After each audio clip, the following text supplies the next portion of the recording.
perdre de temps, nous allons commencer cette table ronde qui, et je remercie et félicite Jacques Miard d'avoir organisé ce colloque parce que je pense que les nombreux problèmes de l'ensemble du monde sont matérialisés dans cette vaste région du Proche et du Moyen-Orient et qu'il est donc important de regarder ce qui s'y passe et de comprendre les raisons pour lesquelles ces conflits, qui sont nombreux, se déroulent. Il y a effectivement une complexité qui a été exposée à la fois sur le plan démographique par le recteur Gérard-François Dumont et par Didier Billon, enfin par tous les intervenants de la table ronde précédente, complexité qui est une réalité prégnante à tout raisonnement sur la géopolitique de cette région. Je vais reprendre la phrase du général de Gaulle que Jacques Miard a citée tout à l'heure en bafouillant un peu. La phrase est le titre de son chapitre 2 de ses mémoires de guerre. L'Orient, vers l'Orient compliqué, je vole avec des idées simples. Mais, sitôt après, et on oublie de dire la suite, il dit « Je savais qu'au milieu de milliers de facteurs enchevêtrés, la guerre, des points essentiels de la guerre s'y jouaient, il fallait donc en être. » Donc, il est mélange, il faut prendre du recul et avoir des idées simples, mais en même temps, la situation est très compliquée. Alors, je voulais présenter un petit peu la situation générale géopolitique, mais comme Jacques Miard, il me le rappelle encore, veut que la parole soit donnée très rapidement aux intervenants, je voudrais quand même dire qu'il faut prendre du recul pour regarder l'ensemble des choses, qu'il y a énormément de fausses informations qui circulent sur la réalité de la situation au Moyen-Orient, mais que d'une manière générale, nous avons, depuis l'Afghanistan jusqu'au Yémen, en passant par l'Irak et la Syrie, des conflits. L'Afghanistan, ça fait 17 ans que les États-Unis sont intervenus en Afghanistan, région dans laquelle ils s'embourbent, et à mon avis, donc ils ne sortiront pas sans négocier avec les talibans, mais ça c'est un autre problème. Mais les autres conflits qui se déroulent dans cette région sont des conflits qui s'appuient sur des rivalités religieuses qui autrefois n'étaient pas exacerbées comme elles le sont actuellement, parce que j'ai connu la Syrie avant tout ça, et les chrétiens comme les chiites, les sunnites et les kurdes s'entendaient très bien, et ils sont encore prêts à bien s'entendre. Mais donc, il y a derrière chaque conflit la volonté, les rivalités des grandes puissances que sont la Chine, la Russie, les États-Unis, qui, du fait de l'arme nucléaire, ne peuvent plus faire la guerre classique, normale, et donc ils la font avec des relais qui sont en utilisant les rivalités sur le terrain. Alors, je m'arrête là et je vais tout de suite donner la parole tout d'abord à M. Faisal Jaloul. M. Jaloul est un chercheur d'origine libanaise qui travaille sur le Proche-Orient. Il a publié des livres sur le Yémen, l'Égypte, l'Irak, la Syrie, le Liban, et a été durant 25 ans grand reporter dans la région. Il donne et participe à des conférences sur les conflits de cette région en Europe et dans le monde arabe, et il est également chroniqueur sur plusieurs chaînes de télévision et de radio en arabe et en français. Monsieur Jaloul, vous avez la parole. Merci, Monsieur le Président. Je croyais que je serais avant-dernier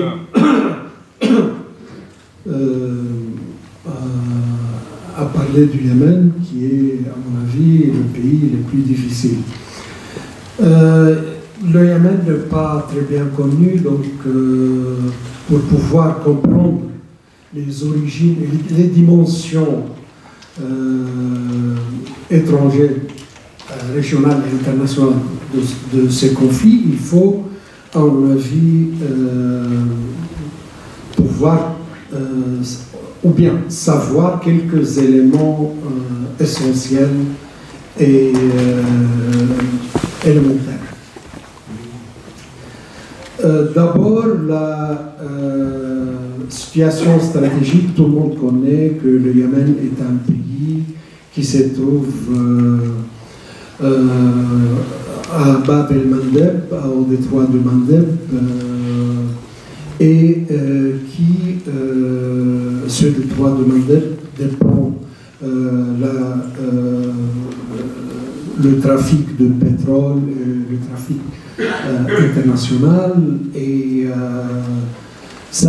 c'est une position stratégique aussi importante pour Israël qui a été, à mon avis, très gêné pendant la guerre de 1973 par la décision du président marxiste du sud de Yémen d'interdire, de faire blocus contre les bateaux israéliens qui voulaient circuler dans cette région. Et pour l'Égypte, l'importance du canal de Suez dépend de Bab el-Mandeb. S'il y a un régime qui fait des problèmes avec Bab el-Mandeb,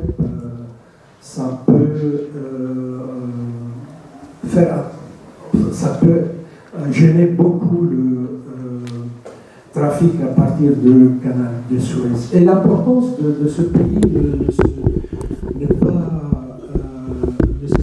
cantonne pas à ses côtés géographiques seulement. L'importance du Yémen vient aussi de sa place dans l'islam, au sein de l'islam. La Kaaba, où 1,5 milliard de musulmans se dirigent quand ils font la prière, il y a 4 coins dans cette Kaaba-là et un coin consacré au Yémen, le coin yéménite. Ce coin-là, ce pays occupe cette place importante dans la religion, et le prophète disait que si on touche au coin yéménite, c'est comme on touche à la pierre noire. Ça veut dire que le coin sacré comme la pierre noire. Et celui qui touche à ces coins-là aura moins de péchés à comptabiliser au jour de nuit. Donc, pour le Yémen, c'est une place hyper importante. Et de point de vue anthropologique, il y a au Yémen les Arabes qui appartiennent à Qahtan. Qahtan, c'est Al-Arab al-Musta'riba, c'est la catégorie la plus importante des Arabes. Et il y a en plus les Arabes hachimites, c'est-à-dire les descendants des prophètes. C'est le seul pays où on peut trouver vraiment des Arabes, si on peut dire, des Arabes purs. Dans ces pays aussi, il y a le peuple le plus important dans la région. Il y a 28 000 habitants, 28 millions d'habitants. Il y a les sunnites et les chiites cohabitent depuis un peu plus de 1000 ans sans problème majeur. C'est les pays les plus peuplés dans la péninsule arabique, donc ils possèdent du pétrole, de gaz, et si on peut avoir une bonne direction de ce pays, on peut faire dans la région, on peut changer la géostratégie de la région. Donc voilà les atouts de ce pays qui sont hyper importants et qui attirent les interventions,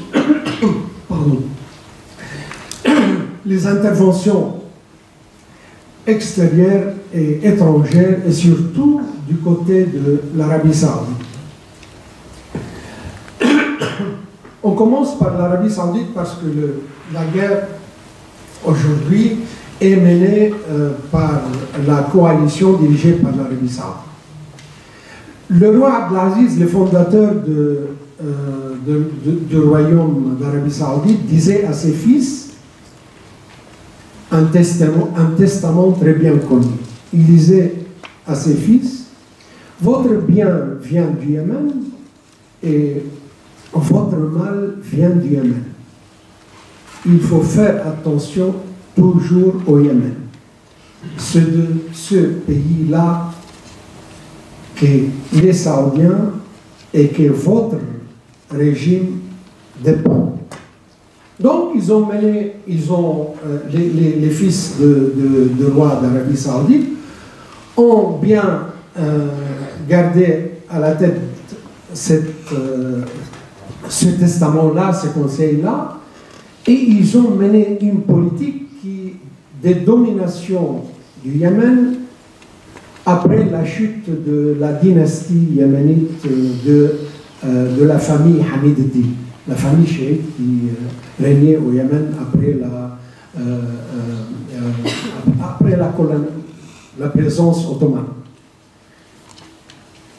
De cette période-là, entre 1962 et 1990, tous les présidents du Yémen avaient l'obligation de former un gouvernement, mais d'envoyer le nom des ministres à Riyad, en Arabie Saoudite, pour avoir l'approbation. Ce qui montre que l'Arabie Saoudite dominait dans ces pays sans équivalent. En 1990, la fin de la guerre froide a permis à un président qui s'appelait Ali Abdallah Saleh, il est mort, tué par les Ansarullah, a permis à Ali Abdallah Saleh à unifier les deux Yémen et à bâtir une armée qui peut faire tête à l'Arabie Saoudite. Au moins, il peut garder ce pays, il peut défendre ce pays et tout ça.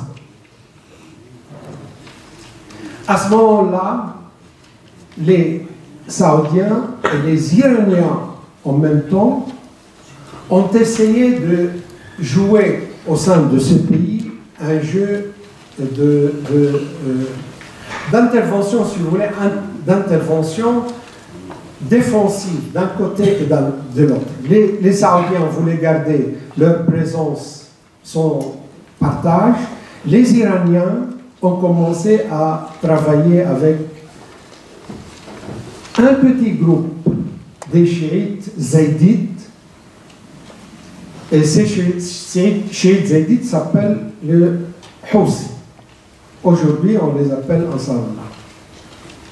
Ansarullah était les groupes perdants de la tracé des frontières entre le Yémen et l'Arabie Saoudite. Ils étaient sur la frontière et ils avaient des très bonnes relations avec l'Arabie Saoudite, mais Ali Abdallah Saleh a mis en condition pour approuver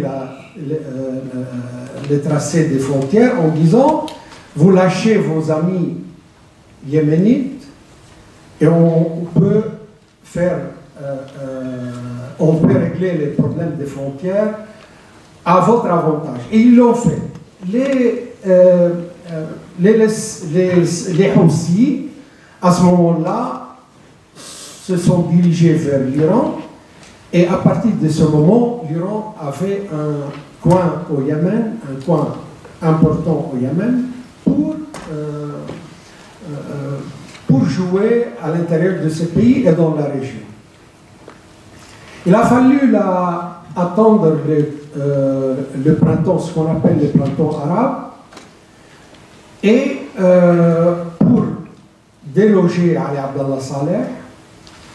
Et en délogeant Ali Abdallah Saleh, on a ouvert le conflit inter-yéménite entre les Houthis, les alliés de l'Iran, et les frères musulmans qui ont changé de politique et qui ont eu de très bonnes relations avec l'Arabie Saoudite.